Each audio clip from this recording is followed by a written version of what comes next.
I'm late. I had to stop by the Wax Museum again and give the finger to FDR. We know Al-Qaeda, Zawahiri, is supporting the opposition in Syria. Are we supporting Al-Qaeda in Syria? Well, it's a proud day for America. And by God, we've kicked Vietnam syndrome once and for all. Thank you very, very much. I say it again, you've been had. You've been took. You've been hoodwinked. These witnesses are trying to simply deny things that just about everybody else accepts as fact. He came, he saw, he died. Well, we ain't killing their army, but we killing them. We be on CNN like, say our name, bitch, say it 3 times. The meeting of the largest armies in the history of the world. Then there's going to be an invasion. Hey, everybody on the line. I got the great Jason Ditz, news.antiwar.com. He is the news editor at antiwar.com, of course, and keeping track of all the different wars. And, man, there's a lot of them. Sometimes when I'm listing them, I forget some. But not Jason. He's on it. Welcome back to the show. How you doing, man? I'm doing good, Scott. How are you?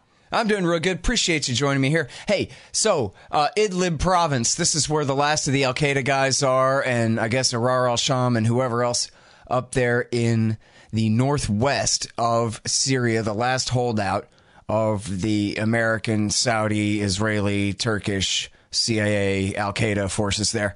And there was about to be an assault, and then they called it off because Assad and Putin and, I guess Erdogan, was it all 3 of them? Anyway, they made a damn deal. So, who made the deal, and what deal did they make, Jason? Well, it was mostly Turkey and Russia made a deal. And the deal was there wouldn't be an offensive. They would form a new demilitarized zone that's carved out of some of the rebel territory in Idlib. The rebels would all have to leave that territory, and they would also have to remove all the heavy weapons that they have in that territory so that they don't have... Basically, so none of their artillery is in range of the Syrian military or any Syrian towns. Mm-hmm.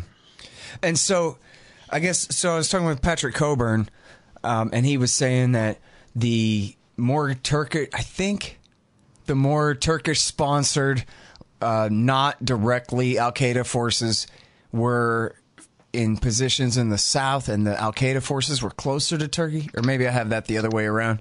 Can you help me visualize where which is which, if you know, and where the deconfliction zone or whatever the new disarmament zone is?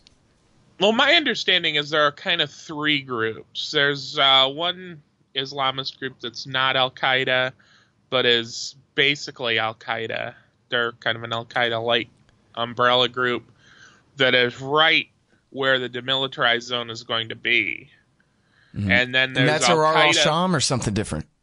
It's something different now. I'm not sure. I don't recall what it's called, but they keep changing their names and forming different umbrella groups. Right. They're kind of right where the deconfliction zone is meant to be. Al-Qaeda / Nusra Front / Tahrir al-Sham is sort of a little bit to the north and also to the east further. And then the Turkish groups, they kind of are all over the place, but they're mostly in the north, both in Idlib and in Aleppo. So while Russia and Turkey never officially announced exactly where the demilitarized zone is going to begin and end, it's kind of assumed that that third Islamist group was going to lose pretty much all their territory in it. Mm-hmm. So unsurprisingly, they said they don't like the deal and they're not going to go along with it. Well, now, that's kind of how this has worked out all along, right? Where the less bin Ladenite groups end up surrendering, and then the last of the holdouts get blasted. Maybe the last few survivors of them get bussed off to Idlib. But that's, up until now. But so, I don't know. maybe that means that all but the worst of them will be spared, but the worst of them won't. Right. That's kind of been the ideal for a lot of these groups that have been engaged in anti-jihadist operations across Syria, which the U.S. was very clear that was their goal, fighting ISIS in Syria. That, all the talk of what are we going to do with all these survivors, and there were U.S. officials that were very public about, well, we don't think there are going to be any survivors, so we're not going to have to deal with it. Yeah. But of course there are always survivors, and then there was no plan in place for how to deal with them. And I'm sure that's going to happen in Idlib as well. If and when an offensive does happen, groups like Al-Qaeda aren't going to be totally wiped out. Right. Yeah, they're going to live to fight another day, but then the question is where? I mean, if these are the leftovers from Iraq War II, and the worst of the enemy in Iraq War II were the leftovers from the war in Afghanistan, then, what's going to happen next? And we've already seen quite a preview of this since, it was the first one in 2013 or in 2012, the first attack against that Jewish community center in Brussels was the first direct blowback attack from the Syria war. And there have been quite a few in Europe since then. So, yeah, it's a whole new generation of enemies to fight there if you want at some point. And no matter what, right? Like, even if you drop a bunch of daisy cutters on them or Moabs or what have you, there's still going to be thousands of these guys already who've melted away. And maybe some of them are going to go back home to France and, go back to work at their dad's store or something, but maybe not. A lot of them, and they don't have to necessarily be sleeper cells to just be battle-hardened jihadists now who can, follow their own orders. Right, and they're not only battle-hardened, they've also got a whole bunch of new contacts that they didn't have before, so they know who to call to get the right weapons, and they know, if they need to conduct an operation that's bigger than something they could do as a lone wolf, they know where to find those people as well. Yeah. Remember that one? I don't know if we ever found out if this was really true or not, but it sure rang true when the FBI arrested this kid on I don't know if he was a kid, a young man on a terrorist attack plot. And his father complained. I don't know if the lawyer ever really tried this in court or not, or if the judge would allow him to, or what the details. But I know the father claimed in the newspaper that, he was recruited by the CIA to go fight on the side of the good guys against Assad. Isn't that our policy? But to the FBI, they're like, no, that's conspiring to go and provide, material support to terrorists who are on the State Department terrorist list. So that's a felony, dude. You're going to prison. These guys didn't quite have their act together or what their narrative was yet. Right, because, of course, almost all the U.S. arming that has gone on in Syria since the war began has boiled down to that, arming terrorist groups. Yeah, for sure. All right, now, so the latest developments, too. There was this story, this guy, is it Jeffries, in the Washington Post, who said, yeah, we're staying forever now. That whole thing about just fighting ISIS is over. And then now the DOD has really doubled down on that. For sure, it's not just this National Security Council staffer, but it's James Mattis and them have announced that they are definitely staying. They're leaving 5,000 guys to prevent ISIS from ever coming back in any sense, which so that's a mission that could last forever, basically, is completely open-ended. And then did they specifically say, too, it's to limit the influence of Iran and Hezbollah somehow? Or did they leave that out this time? Well, Mattis left it out of his. His speech said that it was just ISIS and making sure ISIS never comes back, and that's the only goal. But John Bolton gave his own speech the same day, and he said the U.S. would never leave Syria unless Iran left, all Iranian-backed militias left, and anyone that the U.S. considers an Iranian proxy left, which includes Assad, right? Includes Assad, and I mean, includes basically anybody that's even remotely Shiite too. So so long as there's Shiites in Syria, the Bolton standard is that there'll be U.S. troops there. Yeah. Hey, that's why the U.S. was on Al-Qaeda's side here in the first place, was to limit the influence of Iran, and since that backfired and only improved Iran's position in Syria, now they just have to double down. So I guess they'll have an Ayatollah by the time the U.S. is done there. You know, I don't know. Jeez. All right. Hey, here's something let's talk about for a minute. And we already knew this all along kind of thing, but not exactly. We certainly learned more details in these stories in Haaretz and other Israeli papers. I don't know if you have a list in your brain of which all ones who talked about. And in some cases, I don't know if in all cases, but at least in some cases, immediately were censored and had their stories pulled from the web, but you caught them. And, in fact, posted the PDFs even at antiwar.com of these stories in the Israeli media that, yeah, not only did they give aid and comfort in the form of medical care to wounded jihadis fighting, Al-Qaeda fighters in Syria, but they were giving them arms, too. Can you tell us about that? Yeah, and the Jerusalem Post actually broke that story and was censored within a couple of hours of putting it up. Which is strange because, I mean, of course, the Israeli military censor has virtually unlimited power within Israel to censor anything that's remotely national security related, and they do it all the time. And they usually do it preemptively. It's fairly rare for an article to get out and then have to be retracted after the fact like that. Right. But that's what happened. The stories say that a lot of the groups operating in southern Syria, sort of in what's left of Golan that isn't already Israeli occupied, were receiving money from Israel. They were receiving weapons, ammunition.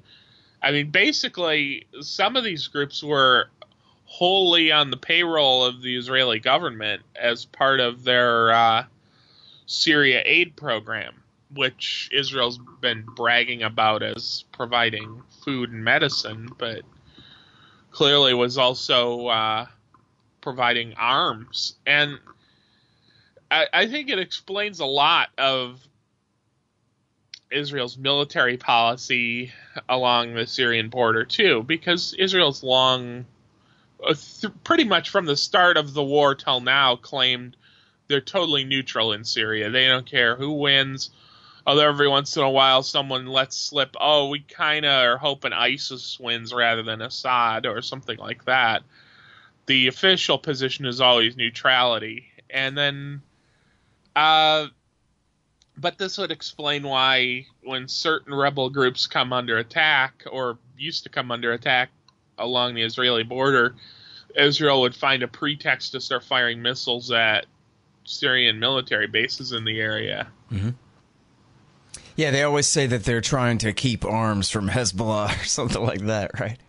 Right. Everything is a storage facility for Hezbollah or the Iranian government or something, and that's always why they attacked. If they acknowledge it at all. And when you say sometimes they let slip that they prefer ISIS wins, you're not talking about just some guy in Israel. You're talking about their, military officers and ministers and diplomats and spies and certainly their former ambassador to the United States, Michael Oren, famously said that they prefer even the Islamic State, not some mythical moderates even, but even IS to Assad, because Assad is friends with Iran. Simple as that. And, I forget. Right. I think it's former intelligence officers. And right. There were former intelligence officers. I believe there were some former defense ministry officials. I mean, this is not – these are comments that are made publicly, but they're not really for international consumption. So they tend to be made in speeches domestically, they tend to get reported in Hebrew language newspapers in Israel, where you can find them and get the translation. But generally, they've been pretty sparsely reported in the English language versions of Israeli news outlets, which almost all of them have both languages.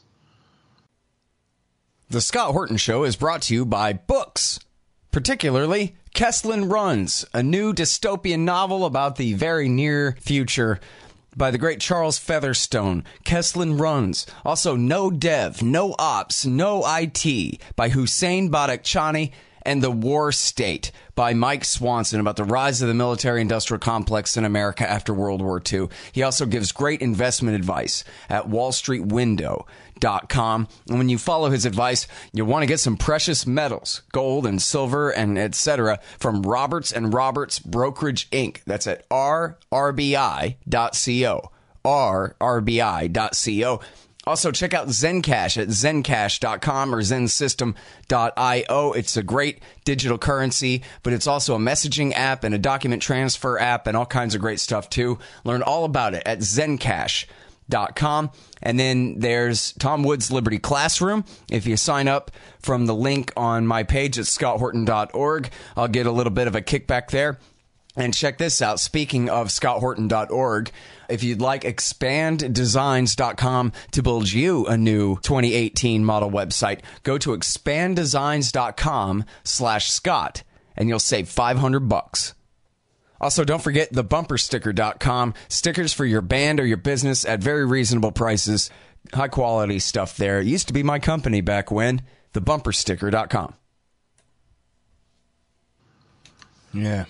All right, well, so there's the shoot-down story of the Russian jet, but I got Phil Giraldi on about that in just a second.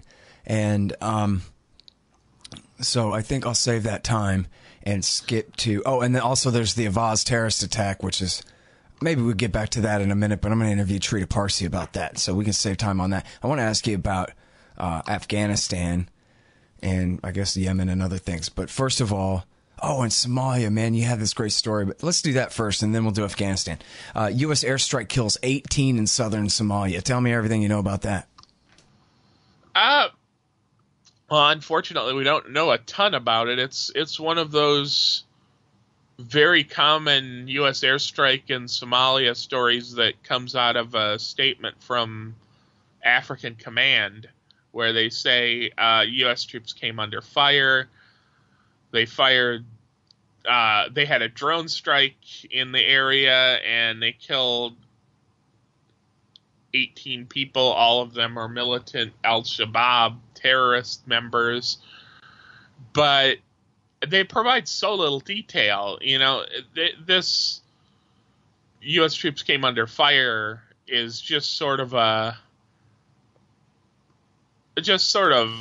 a rubber stamp that they put on anything where they have these airstrikes in countries that aren't directly part of any U.S. wars, because then that's like, oh, well, this was a self-defense operation. Uh-huh.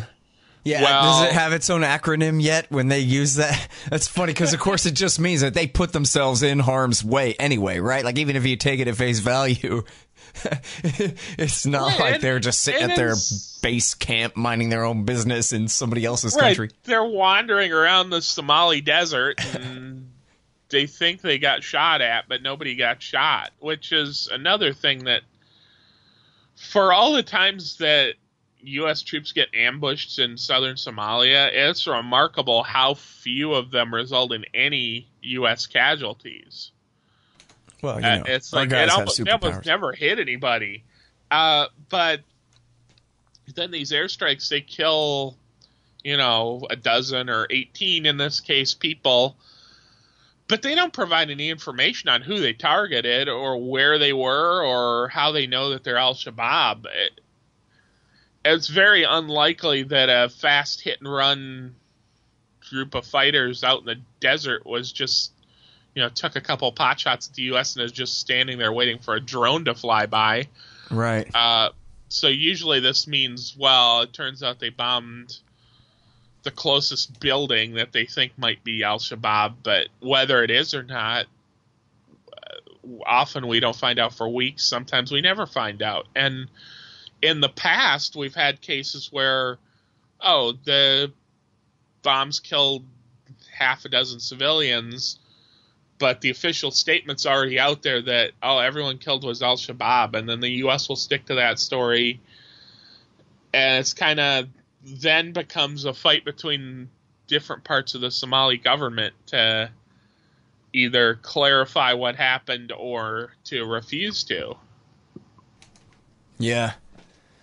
Well, so I guess it reminds me a lot of the discussions we had about the drone wars in Pakistan over the times, too. And it's just, it's the perfect self-licking ice cream cone like any of these, making more enemies. Although I guess in the case of Pakistan, their attacks on Pakistanis were really kind of a side issue when they were really hunting foreigners in Pakistan for a minute there. But here, this is just indigenous, rebellious forces. So this kind of thing, I guess, could just go on forever and ever.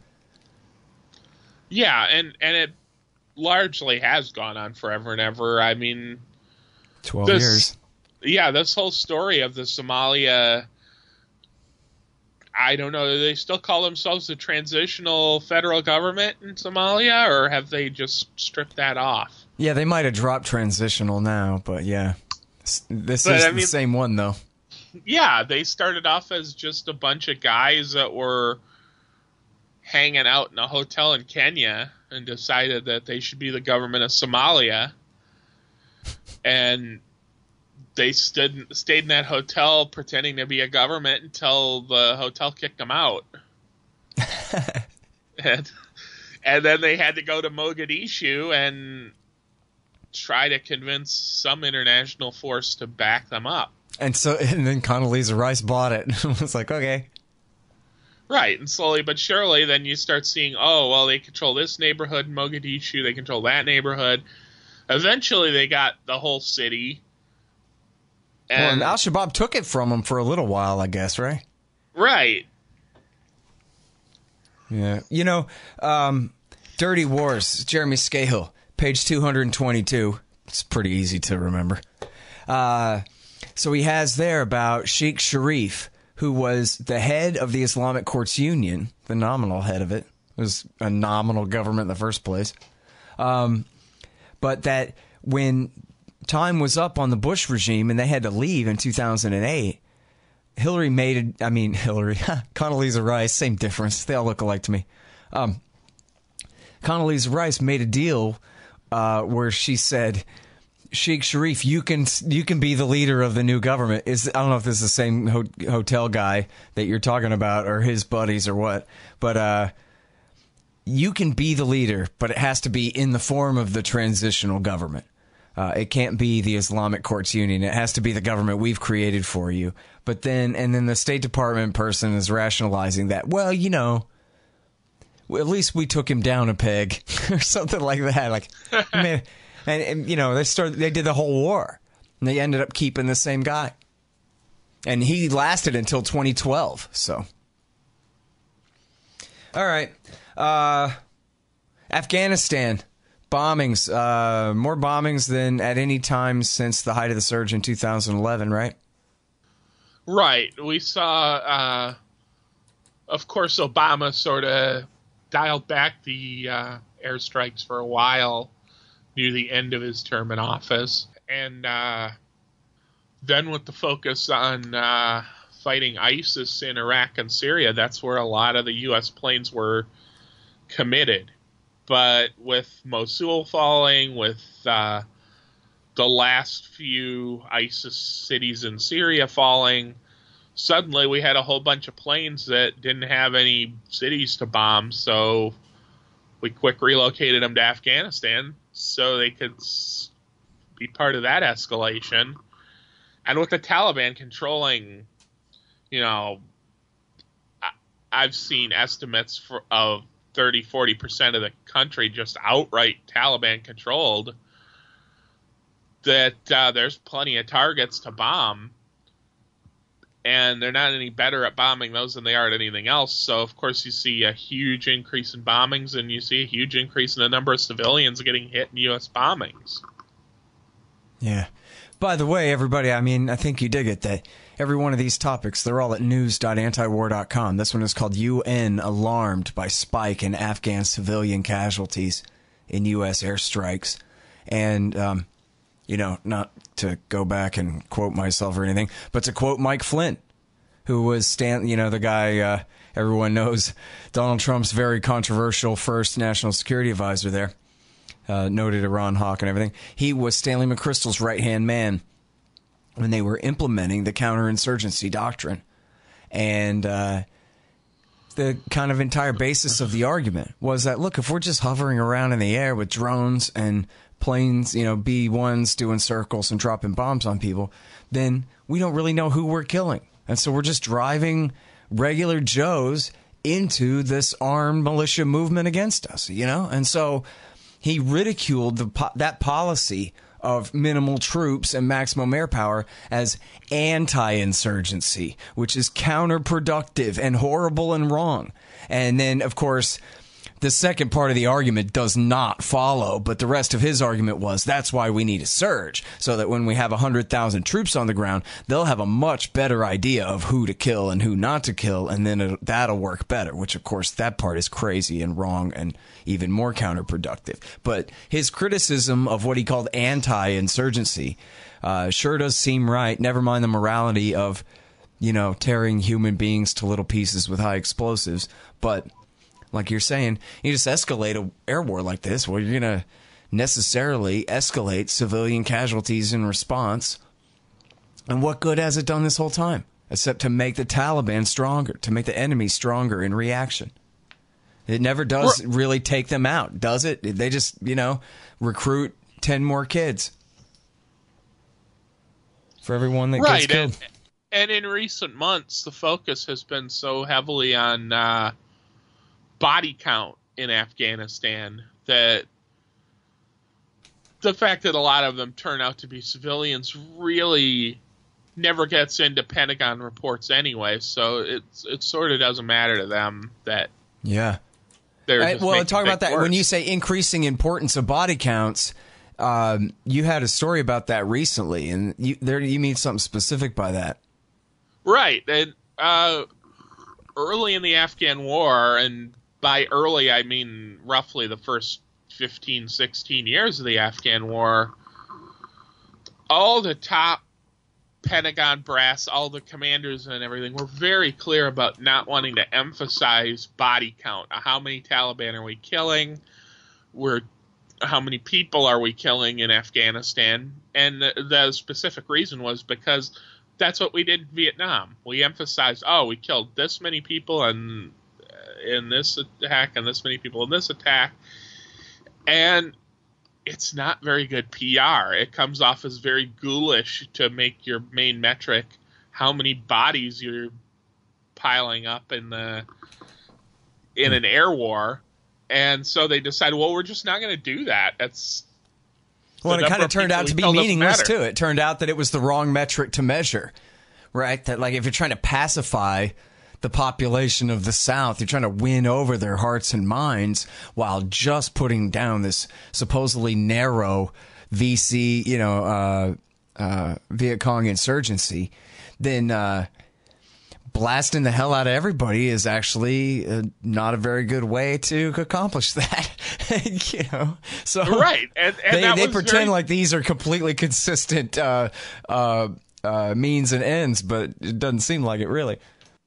And that was very consistent part of the war, was that, it's not that the U.S. would specifically not come up with body counts for certain incidents, but they wouldn't have the Pentagon saying, in the last 6 months we've carried out, they might say, we've carried out 1,200 kinetic operations where we drop bombs, but they wouldn't say, that killed 2,000 people.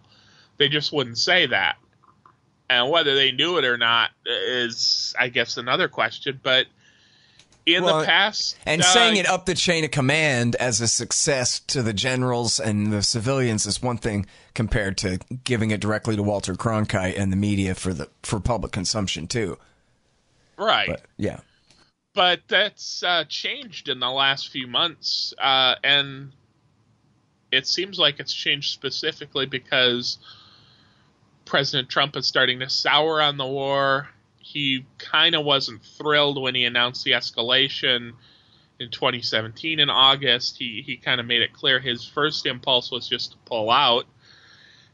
But they kind of convinced him, no, the war's going to go well. We just need to escalate again. We need another surge.